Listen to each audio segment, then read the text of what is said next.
Thank you for auditing the Always Positive new music review show hosted by a French professor who's very excited to talk about the new King Gizzard and the Lizard Wizard remix album, Butterfly 3001.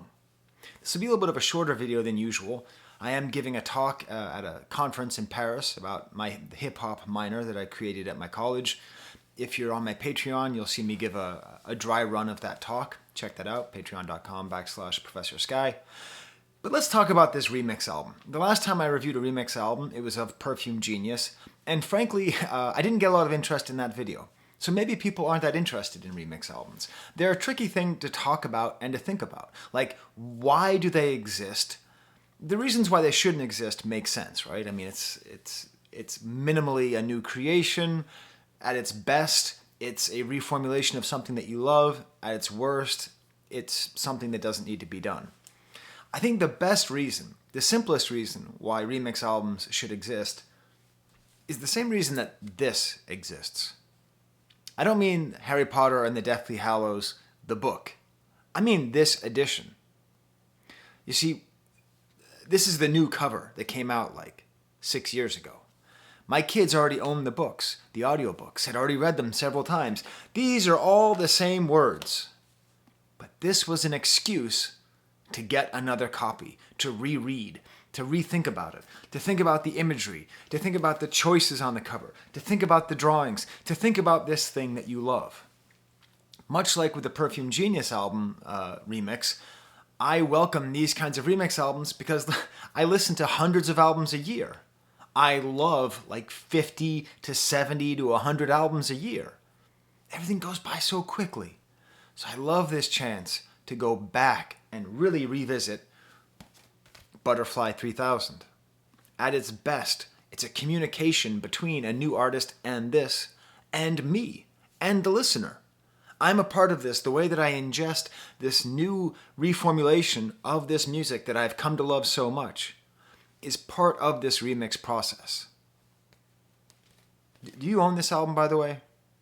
If you really should. I mean, I think I gave it a short shrift because I listened to so much and because it was the third King Gizzard album that I ever listened to. But it is such a great album. On a sort of side note about rock and roll being dead, very clearly rock and roll is not dead. But the fact that high school kids don't listen to King Gizzard or Tame Impala, I think that's where the difference is. It's just kind of a side theory that I have here on this video, which probably won't get a lot of traction. So I'm just going to talk this other theory, which you're free to talk about in the comments. You know, like high school kids aren't talking about Tame Impala. In general, I know there's going to be some high school kids that are going to comment here, how dare you say that? But in general, that's not the discussion. When it really should be. When King Gizzard and the Lizard Wizard really should be in the high school discussion, right? I think that's sort of what's missing. I'm thinking maybe it's because rock and roll has too many great artists of the past that, you know, my son's band plays only songs from the 90s, like when I was in high school. You know, you have to go from, you know, Chuck Berry all the way through the 90s. There's a lot of music there. I don't know. Okay, back on track. So for a remix album to be good, every remix should be good. And what is a good remix? What makes it interesting is that it has to be, like a truly good remix, has to be its own thing and a reformulation of an old thing. It has to exist on its own while being in this dialogue with the original and the listener. In a way, I was trying to come up with the best metaphor, and I think it's sort of like variations on a recipe. It's like King Gizzard has given us a great recipe and great ingredients. That's what they have given. But you know, what if someone else has a different take on how to make an omelet, right? What if they have different ingredients or beef bourguignon, right? Whatever it is, there's something that's being created, that's been created, and different spices, maybe different cuts of meat, maybe different side dishes. That's what's added into here. I think a lot about my favorite remix of all time, and it's one of my favorite songs of all time. I don't even think it's on Spotify. I think you have to find it on YouTube.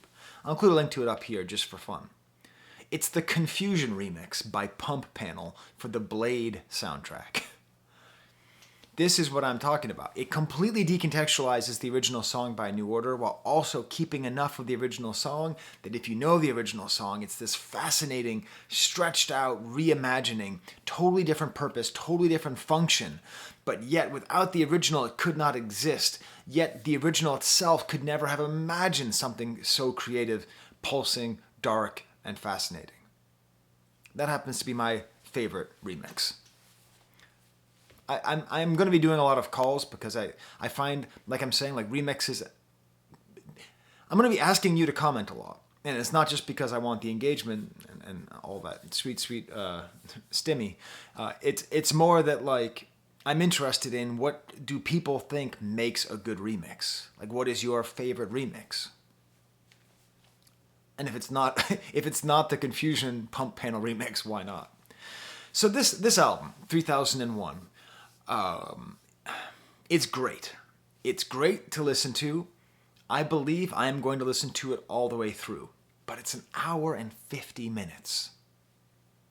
So what I did, as a way to try to process this huge dump of music, is I'm going to make a smaller playlist. A playlist of 10 songs. I'm cutting it down to 51 minutes. Every song will be an ad or a cut. No, let's not say cut. An ad or a leave. Like leave it on the longer version. I don't think any song on here is bad. I don't think any remix is bad enough where I would actually skip it when I'm listening to it. But if I'm trying to make a leaner, meaner version that maybe focuses more on the highest possible level of remix, that will be in my ad category. So let's start off. Track 1, Black Hot Soup, My Own Reality Rewrite by DJ Shadow. Of course that's an ad. That's got to be an ad. This does exactly what I'm talking about. It is totally a DJ Shadow song. The way the drums are made, the way everything's chopped up, but it's also still very much based on the original song by King Gizzard.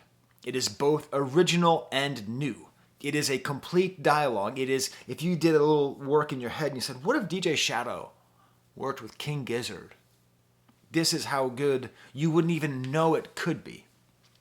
I do want to focus on one thing. One of my favorite things about this album, and King Gizzard and the Lizard Wizard in general, is the usage of the word woo. They know how to use it to make their very exciting music more exciting. I only heard 3 songs on this album. Maybe I missed one, you can tell me, that used woo. And the main one is this opening song where he cuts up this woo as a punctuation moment. And I was getting all excited for an entire album of woos, but it's really not there. The second track is the Shanghai Dub by The Scientist. That's another ad. This is fascinating because it takes the interesting rhythm of Shanghai Dub, the very interesting melody and words, but then kind of flattens it out, not really flattens it, but recontextualizes it into a kind of dub reggae sound. And what you realize is that that's actually in the song. Like that was not that big of a step. This is this 3-way conversation between the original, the new, and then the listener. The listener, in this case me, realized that this dub foundation, this Asian dub foundation, that the rhythmic foundation of the song supports this dub influence. It's cool. It's awesome. Now I'm never going to listen to Shanghai the same way because I will have that kind of background in my head. The same way when I listen to Confusion by New Order, I will often think about Wesley Snipes walking through a room filled with people raving with these sprinklers spraying blood everywhere. The next song is my first leave. Shanghai, Deaton, Chris Anthony. It's nice. It's very cool. It's kind of a jungle remix. In general, I could do without jungle remixes. I could sort of do without jungle altogether. It's not that it's bad. It's just not to my taste. The next track is another leave, Dreams, Yusu instrumental mix. Now, I say it's a leave, but it's really cool. It's very distorted and swirling weirdness, kind of like almost like a dream pop song, like a dream rock song. There's a great break with these stilted rhythms, kind of added percussion. Do you see why I'm saying that when I call something a leave, I'm not saying it's bad? Like, this is still really good, but it's not quite making the cut. Coming up is a series of 4 versions of Blue Morpho. It makes sense this is the song that people use most because that singing that I just did, that gorgeous singing I just did, is at the heart of the song, and that's a very easy thing to pick up and use as an element in a remix. You know, I think part of what people need in a remix is something like distinctive that they can use and manipulate, and it really is that high voice. I like this. You know, it makes it kind of trancey, it sort of extends out the beat. I'm going to leave it though, but this is the best argument for just forgetting my whole idea of a playlist in the first place. I should leave a comment on my own video. Hey Sky, this whole idea is stupid. I had to frame these 21 songs somehow. But it is really good. I really like that it's trancey. But I think the reason that I'm leaving this one out is because I'm adding the next Blue Morpho mix by Viral, which basically turns it into a sort of planet rock, Kraftwerk, trancey song that just goes so many different places. A lot of songs on this album just are epic in scope and have a lot of different parts and just are sort of maximally done. And that's an example here. The next version of Blue Morpho, Ciel's Fluttering Dub, despite the fact that Ciel is how you say sky in French, is a leave. It's just a little too long. I'm just a little too tired of Blue Morpho. Blue Morpho. Enough Blue Morpho. I do like, though, the tricks where they're sort of making it a little more straightforward rhythmically while also sonically weirder. So, like, the instrumentation is weirder, but the rhythm's a little bit more straightforward. The next Blue Morpho is another one that I'll leave. Kind of chill house version. It's fine. But what's amazing, the biggest plus, the best track on the album is the next one, Catching Smoke, Damn Funk, Instrumental, Refreak. God damn, I love this. This does everything that I want to have on a remix album. It takes the original song, Catching Smoke, one of my favorite tracks on the album.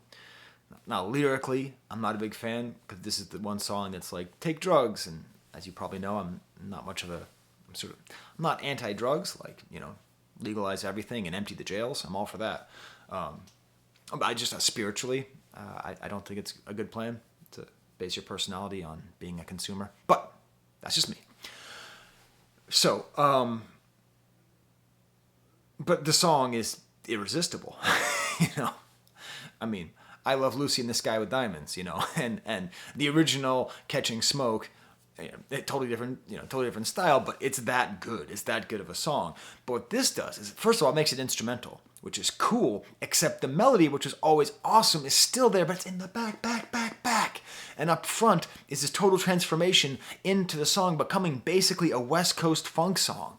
Like if Dr. Dre were sampling, you know, something by Kool and the Gang, but it was a King Gizzard song.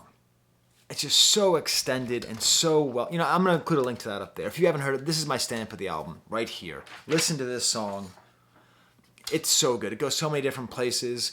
It gets like almost like triumphant at the end. This sort of like Daft Punk, like crunchy, compressed synths. It's really nice.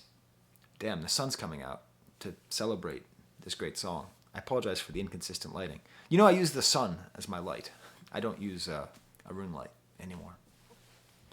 Coming up next is a suite of, I think, 3 versions of Ya Love, which is my least favorite song on the album. So that's interesting. What am I going to feel about these 3 different versions? Are any of these going to be ads? Are they all going to be leaves? Well, the first one is the Flaming Lips Fascinating Haircut Redo. And on principle, this is an ad. It's not one of my favorite songs on the album, but Flaming Lips and King Gizzard working together, that's a fascinating idea. It makes it sort of even more sort of Beatlesy, a little more dynamics in here. It's kind of oddly pocketed rhythmically. Like I get the sense that it's synced up to something, which makes it sound a little bit more jittery, a little bit more chopped up. It sort of straightens out the song and makes it sweeter, even though the song is already sweet, almost processional in a way. And then it ends with, I believe, a sample from Also Spoke Zarathustra, you know, the song from 2001. Bum, bum, bum, bum, bum. I believe that's the sample. I hit 0 of the notes to Richard Strauss's amazing piece of classical music. That's one of the most famous songs in the world. I couldn't hit a single note. Next song is going to be Leave Ya Love by Geneva Jacuzzi. It's cool. There's kind of like 80s like octave work. Very little of the original, but it's charming and cool. But still, I'm not putting it on my special 3002 playlist. That's what I'll call it. Now, oddly enough, even though I don't like the song that much, Hector Oaks is going to be an ad. His Playing with Fire remix of Ya Love, because it reminds me of that Confusion remix. Low sub bass, you know, like that kind of like bass, just great atmosphere. Very little of the original recipe appears to be used here. But what I love is my favorite lyric from the song is not "Ya Love," which I just find aggravating. But I can't wait to be under your spell. And this is a thing that remix albums can do. They can take parts of a song and focus on them and then sort of recontextualize it so that it's really about this spellbinding nature of the love as opposed to just, ya love, ya love. It's long. It's purposefully long. It feels like you're in a stadium. It feels like you're in a rave. It feels like you might be wearing black leather, carrying 2 swords, and doused in human blood. The next track is another ad. 2.02 Killer Year, Bullens F Mike Love remix. I have to admit, I'm mainly adding this because it's dissing Mike Love. Because part of the lyrics that are featured in here is Coming Up Beach Boys. And if you follow the Beach Boys, you know the Beach Boys. Sometimes the Beach Boys conflict is simplified between Brian Wilson versus Mike Love, the great tortured artist versus the hacky dude who is responsible for Kokomo and for being permanently on tour. That's an oversimplification of the Beach Boys, and Mike Love actually probably deserves a lot more respect than he gets. But still, I agree with the sentiment, F Mike Love. But what I like here is what are they going to do with the stilted rhythm of the original song? They kind of like lower the regular rhythms, makes it kind of pulsing, has a very epic feeling where things get blown out. What I particularly like is like these weird sort of like burping bass and like super compressed sounds while Coming Up Beach Boys is in the back. It's just really gorgeous, and it's a great integration of the drum fills from the original song and just the sort of synth washes that come through at the end. It really is quite an impressive piece of work. I'm going to leave Yours, the Fred P. Journey mix. Now, it is a journey. It starts kind of with this reverb and nothingness. The gorgeous melody of the original is used sparingly. It's admirable, but it's 12 minutes long. I don't know. I already have that really long Ya Love version. I'm also going to leave Butterfly 3000 by Terry Tracksuit. I kind of want to keep it because Terry Tracksuit makes me happy to say. But I can say Terry Tracksuit while also leaving it off the 3002 remix album. It's a little bit too fractured, a little bit too frenetic. I'm not going to say hyper pop, but kind of. Still a very cool kind of bass work, almost Thundercatty bass work in ways. I'm also surprisingly going to leave Noi Butterfly 3000 remix by Peaches. Now, I like Peaches a lot. I'm interested in Peaches as a musician. I think she's great. But I didn't really feel this remix. Sometimes electronic music is what I call planetarium music. Kind of like beep, boop, boop, boop, boop. It had that kind of feeling. This did contain a woo, so I almost wanted to keep it just for that. Next, I'm going to leave the next version of Catching Smoke, the 4 a.m. Whack remix by Hieroglyphic Being, because this does the opposite of what I like. It just takes everybody hears Catching Smoke looking for the ephemeral. My least favorite part of the song is this weird kind of glorification of abusing your brain for temporary enjoyment. So that's the part. It's fine. It's not like when I hear it, I go, this is terrible, but it doesn't make the cut. What does make the cut is another Blue Morpho, the Mall Grab remix. What I like is it's sort of turning into sort of like a club reggae dancehall style beat, which is nice, and then has a spectacular keyboard solo. So it's maybe some of the more interesting sort of virtuosity on this remix album. I'm also going to add Dreams, the Peaking Lights Transadelic Macro Dosing mix. Professor Sky, yeah. Macro dosing is about drugs. You say you don't like drugs.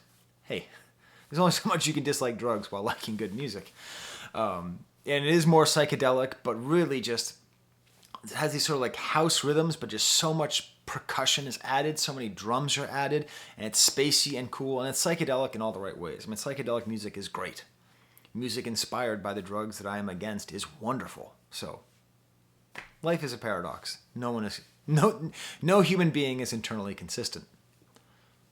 That might be some good merch.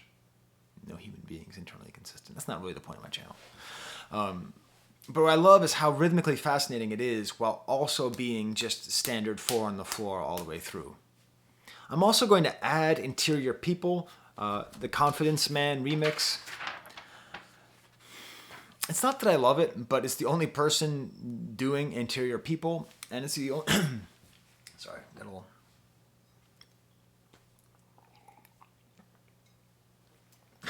Before I ate, I had a snack. I ate some peanuts, but I realized if I said I have some peanuts in my throat, it'd sound weird. It uses the microtonal guitar, which was all the way on KGLW, and wasn't as much on Butterfly 3000, but it was sort of like kind of like the way woos are gone. Like, oh yeah, right. That's part of why I listen to King Gizzard and Lizard Wizard is this weird, cool guitar stuff, these guitars that they made.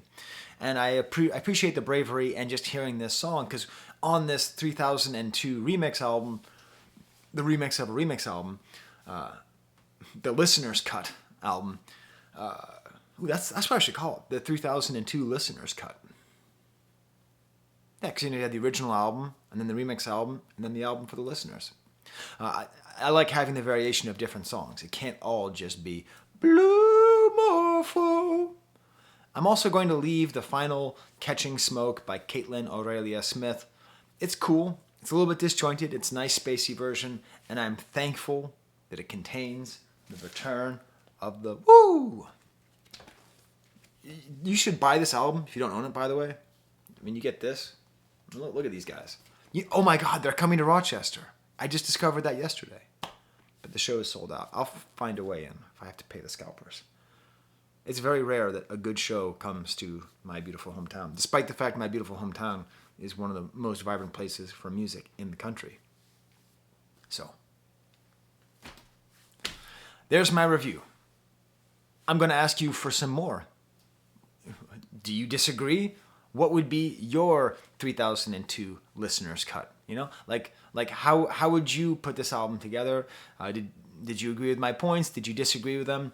Do you also just agree that they're just such a great band and it's just so awesome that we get to think about their music more?